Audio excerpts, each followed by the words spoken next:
G'day folks, we're here with another microwave, and this one, let's have a look at it. This one is, okay, it's an Anko Papa 70 Bravo 20 Alpha Papa Dash Sierra Tango. Okay, well, that's its model number. It's another low-end Kmart one, very, very cheap one. Okay, Anko. Now, that's a brand of Kmart, stands for another kind of. All right, let's get into it.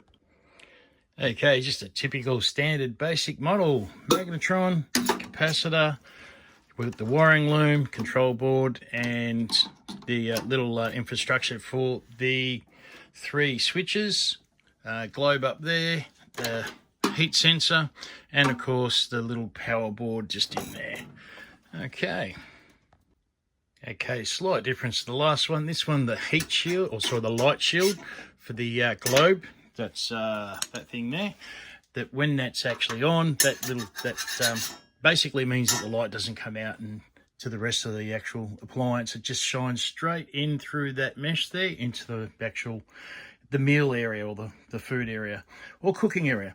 Okay, so when you're actually undoing the control board, most of these just pop straight off, except these ones here. I found that using needle nose pliers or side clippers are usually the best way to get those off. All right, and also the microwave here, it's actually got bolts, screw bolts, Phillips head screw bolts. Other than that, it's pretty much the same as the last one.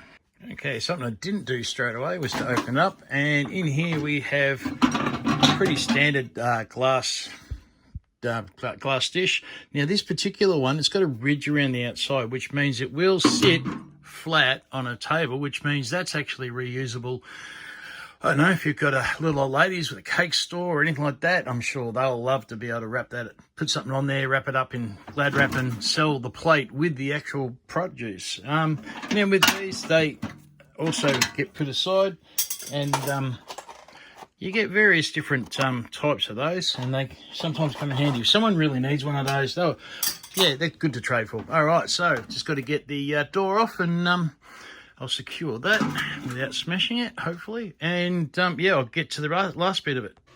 Okay, just something worth mentioning is that in this particular case, the door popped off this hinge. Sometimes they don't. Sometimes the hinge is actually connected inside the door, and you got to twist and turn to get them off. But this particular one, you undo the top, and then the bottom, it just comes straight off in your hands. Okay, so on the bottom plate, you've got usually 2 little plastic feet at the front on the real cheap ones, and nothing at the back, just steel.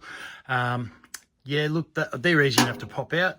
And then you have an access panel here, which is for gaining access to the synchronous motor to replace it in case it breaks down. There it is there, which is a little bit surprising, because the cost of replacing that motor, getting someone out to replace that, would be 2, 3, 4 times the price of buying another one of these things. Okay, just an interesting point.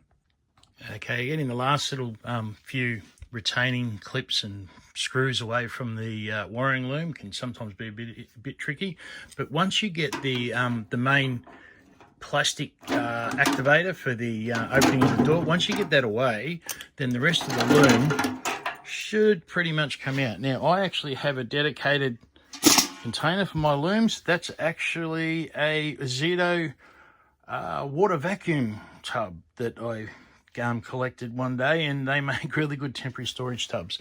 All right, so I literally just have the control panel to get off, which no, there's one more screw to go.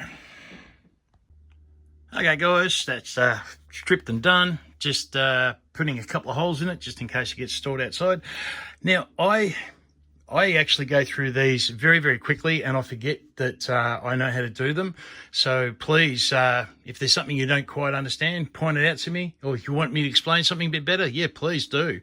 And also, I break it down into subcomponents like the magnetron, the door, things like that, and they get put aside under the wiring loom, and I process them later on. So that makes the process a lot faster. In fact, I've got the tub from the last video is temporarily got the control panels until I'm ready to do a whole tub of them. All right, guys, Hope you like that one. I know this is a bit quick. Let me know if you want me to slow down. Let me know if you want me to just give us some feedback, guys. This is just me having a chat with other guys sitting in the shed. Tell me what you want to hear. Tell me what you want to see. All right, catch out.